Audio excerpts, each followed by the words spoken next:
안녕하세요. 9월 26일 화요일 날마다 주께로 큐티 가이드 시작하겠습니다. 오늘 본문은 창세기 19장 1절에서 11절 말씀입니다. 동물 왕국의 하루는 새들과 4발 가진 짐승들 간의 싸움이 일어났습니다. 이들의 싸움은 엎치락뒤치락 하면서 승부가 나질 않았는데요. 그때 여러 동물들 가운데 박쥐만은 어느 편에도 가담하지 않았습니다. 새들이 강할 때에는 새들의 편에 섰고 또 그와 반대일 경우에는 4발 가진 짐승들의 편에 섰지요. 그 박쥐는 날개도 있고 4발도 있었기 때문인데요. 결국 이 싸움은 승부가 가려지지 않은 채 끝이 나게 되고 평화가 찾아오게 됩니다. 그리고 박쥐는 이 두 동물 편에서 추방당하게 되는데요. 그 이유는 박쥐가 두 마음을 품고 있었기 때문에 그러하지요. 날개를 인하여서 새들이 편에 서기도 하였고 4발을 이용해서 동물들의 편에 서기도 하였기 때문이지요. 결국 그 두 마음을 품은 박쥐는 이쪽에도 저쪽에도 속하지 못한 채 추방되게 된 것입니다.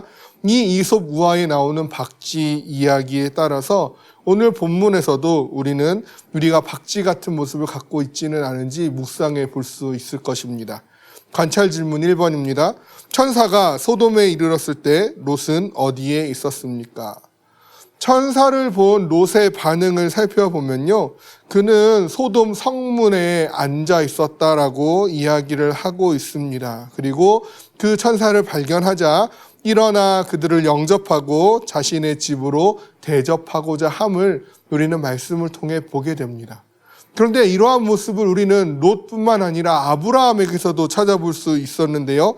18장에 아브라함의 모습을 보면 아브라함 역시 장막문에 앉아 있다가 일어나 영접하며 그들을 자신의 집으로 들여 대접하는 장면을 볼 수 있게 됩니다.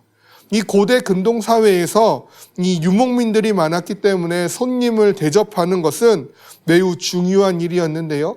그 건조하고 황폐한 그 길을 오가는 자들, 그러한 나그네들을 대접하는 것은 단순히 휴식을 제공하는 것을 넘어서서 그 황량한 그 환경 가운데서 그들이 생명을 유지할 수 있도록 그 죽음에서 생명을 구할 수도 있는 매우 중요한 일로 여겨졌습니다.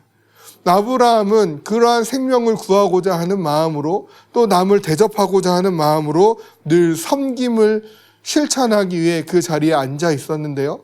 이러한 섬김의 습관이 롯에게도 그대로 발견되고 있다는 사실을 오늘 본문을 통해서 우리는 알 수 있습니다.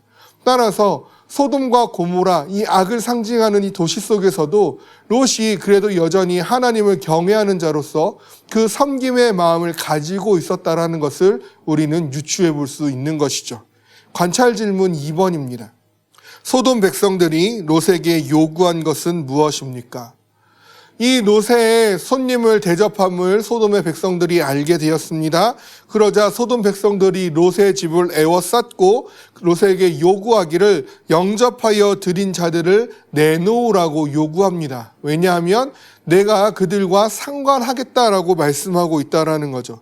상관하겠다라는 것은요, 성관계를 갖겠다라는 것에 대한 완곡한 표현으로 지금 사용되고 있습니다.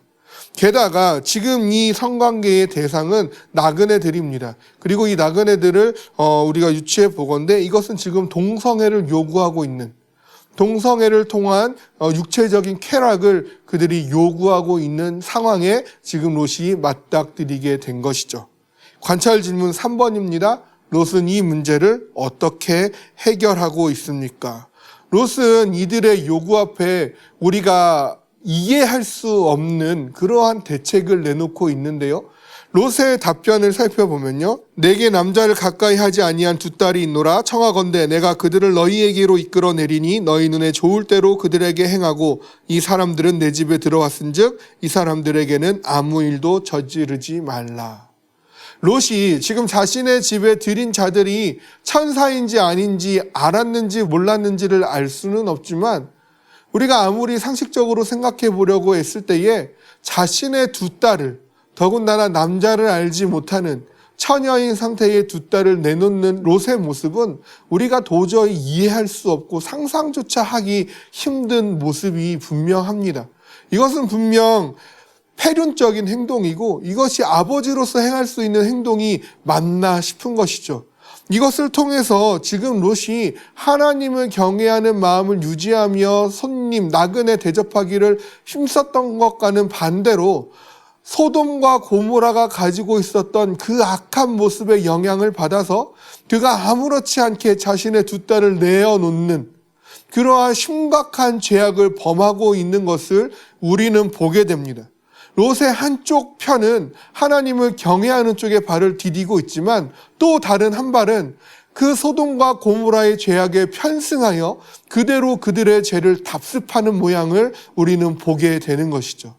오늘 이 본문의 롯의 모습을 가지고 롯이 가지고 있는 이 문제점, 한쪽 발은 하나님 편에 있으면서 동시에 그 반대발은 세상의 죄에 편승하고 있는, 그 죄를 그대로 답습하고 있는 이 롯의 모습이 과연 오늘날을 살고 있는 나의 모습은 아닌지를 돌아보아야 한다라는 것입니다. 우리는 예수 그리스도를 믿는 자라고 이야기를 하고 매 주일마다 예배를 드리고 하나님을 찬양합니다. 그렇지만 그와 같은 입술로, 찬양하는 입으로 또 다른 이들을 저주하기도 하고 비난하기도 하고 수많은 죄악들을 행하고 있지는 않은지 돌아봐야 한다라는 것이죠. 우리가 이 세상을 살아가면서 가장 치욕스럽게 여겨야 될, 가장 부끄럽게 여겨야 될 말 중에 하나가 예수 믿는 사람들도 다 그래, 예수 믿는 사람들도 다 똑같아 라는 말이 아닐까 싶습니다. 우리가 이 죄악된 세상에서 그 어둠을 걸러내시는, 어둠을 갈라내시는 빛 대신 예수 그리스도를 믿는 자라면 예수 믿는 자들은 다 그래, 예수 믿는 자들도 다 똑같아가 아니라 예수 믿는 사람들은 그래? 예수님 믿는 사람들은 다르네? 라는 말을 들을 수 있어야 한다라는 것이죠. 세상은 여전히 교회에게 그리고 예수님을 믿는 자들에게 세상과는 다른 거룩함을 기대하고 있습니다. 그들이 기대하지 않는다 할지라도 우리는 계속해서 이 어둠 세상 가운데 빛을 비춰야 하고 짠맛을 내는 소금으로서 존재해야 하는 것입니다.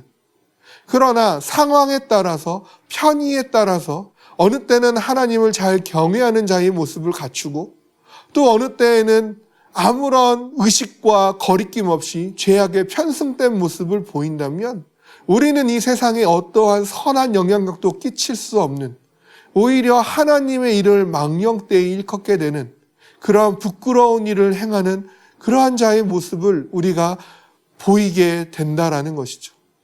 사랑하는 성도 여러분, 오늘의 이 묵상의 말씀들을 기억했으면 합니다. 죄에 관련돼서는 어떠한 모습이라도 어떠한 모양이라도 버릴 줄 아는 저희들이 되기를 원합니다.